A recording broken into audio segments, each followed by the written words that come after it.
Imagine walking into a room and instantly knowing who is about to break up, who is lying about their day, and who is desperately masking a panic attack. It sounds like a superpower. It feels like a disease.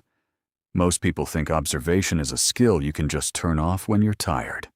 They're completely wrong.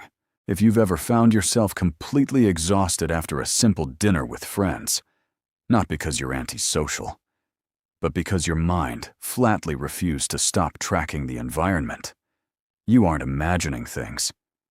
Maybe you noticed the exact millisecond your friend's smile faltered when a specific topic came up, or how someone subtly shifted their feet away from the person they claimed to agree with. You see the hidden script running under every casual conversation. While everyone else enjoys the movie, you are busy reading the raw code of human behavior. This raises a heavy set of questions that psychology has spent decades trying to decode. First, why does this happen to you? Why do some brains completely fail to drop their shields, forcing them to ingest every microscopic piece of human data, while others notice nothing? Second, why do you automatically internalize these observations? Why does seeing someone else's hidden stress make your own heart race? And third, is this hyper-awareness an advanced evolutionary gift? Or is it a lingering psychological survival response built from old pain? By the end of this video, we are going to unlock the vault. You'll discover the exact neurobiological glitch that turns your mind into a permanent floodlight.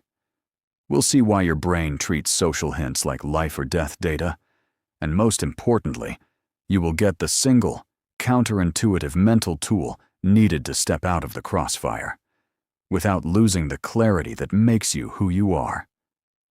To understand how this operates in reality, let's look at a story you might find deeply familiar. Let's meet Leo. Leo is an ordinary guy who happens to possess an extraordinary radar. One evening, Leo walks into a standard company dinner celebration. To everyone else in the room, the scene is loud, cheerful, and simple. Glasses are clinking. Co-workers are laughing. The boss is giving a speech. But watch what happens to Leo the moment he steps across the threshold. As Leo enters, his boss, Sarah, walks past him. She flashes a wide, bright smile and says, "Great to see you, Leo." To anyone else, this is a normal, friendly greeting. But Leo's radar scans deeper. He instantly catches the microscopic tightness at the outer corners of Sarah's eyes. He notices her pitch dropped by exactly half an octave at the end of his name. He sees her fingers white-knuckling the stem of her wine glass. His mind immediately calculates the math. Sarah is dealing with catastrophic corporate pressure, and she is exhausting herself trying to hide it. He moves to the drinks table. There, two of his team members, Mark and Chloe, are chatting. Mark is talking about his weekend project. Chloe is nodding along politely. But Leo notices Chloe's shoulders. They are raised by a fraction of an inch. Her weight is locked entirely on her back heel, pulled away from Mark, and every time Mark pauses, Chloe clears her throat. To the untrained eye, it's a standard workplace catch-up. To Leo, it's a neon billboard reading. Chloe deeply resents Mark's management style and is suffocating her anger. By the time the main course is served, Leo is exhausted. His chest feels tight. His energy is down to zero. He hasn't done any physical work. He hasn't had an argument. Yet, he feels like he just finished a marathon through an emotional minefield. He retreats to the restroom, leans against the sink, and asks himself the same question you've probably asked 1,000 times. Why can't I just shut it off and enjoy the night? To answer Leo's question, we have to look directly inside the brain's sorting office. Most people possess an automated neurobiological filter called sensory gating. Think of it like a strict bouncer standing at the door of your consciousness. When a normal brain enters a room, the bouncer immediately blocks 90% of the background noise. The hum of the refrigerator? Blocked. The pattern on the carpet? Blocked. The slight tonal shift of a coworker? Dismissed as irrelevant data. The bouncer only lets the most essential information pass into awareness. But researchers later discovered something incredible about the extremely perceptive mind. They call it low latent inhibition. In Leo's brain, the bouncer is asleep.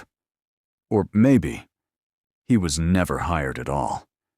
Without that neural gatekeeper, your brain treats every single incoming stimulus with equal importance. The ticking clock is processed with the exact same weight as the words your boss is saying. The faint scent of perfume, the micro-frown, the awkward step. Everything rushes past the velvet rope all at once. But here is the strange part. This biological condition isn't an intellectual defect. In fact, Harvard psychology studies show a direct link between low latent inhibition and exceptionally high creative genius. But only if the person possesses the high IQ needed to process the flood.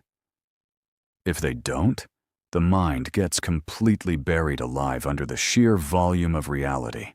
But that is only half the story. This structural flood doesn't just exhaust you at business dinners. It extracts a brutal, hidden tax on your intimate relationships. When you see everything, you see the cracks before they even form. Imagine sitting on the couch with someone you deeply love.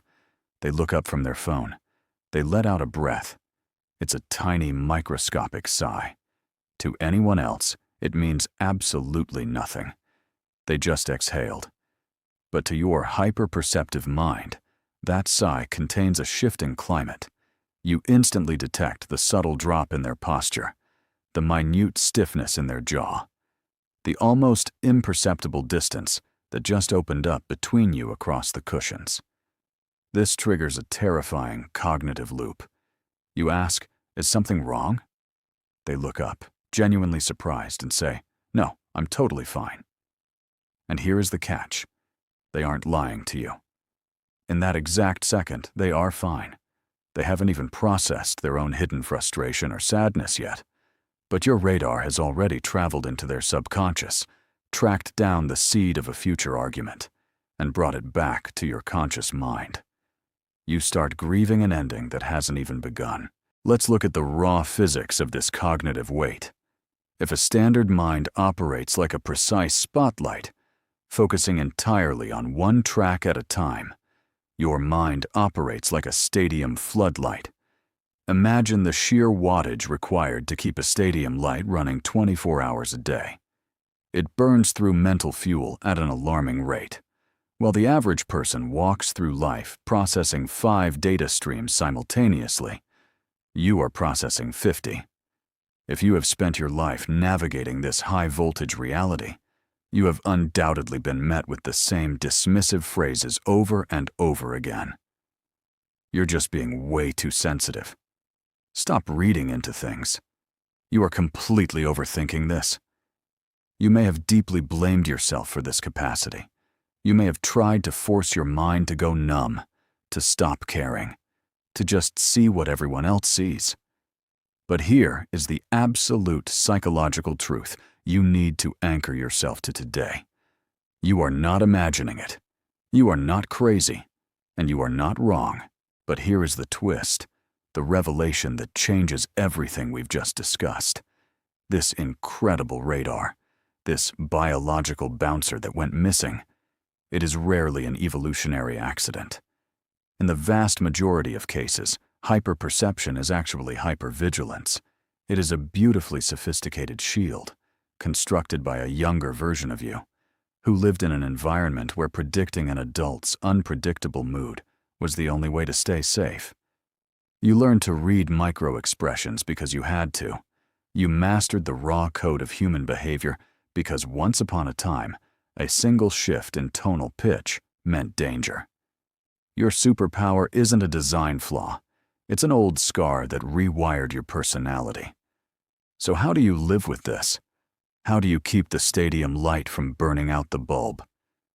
The answer isn't to try and blindingly shut down your awareness. You can't unsee the code. Instead, you must implement the controlled blindness protocol.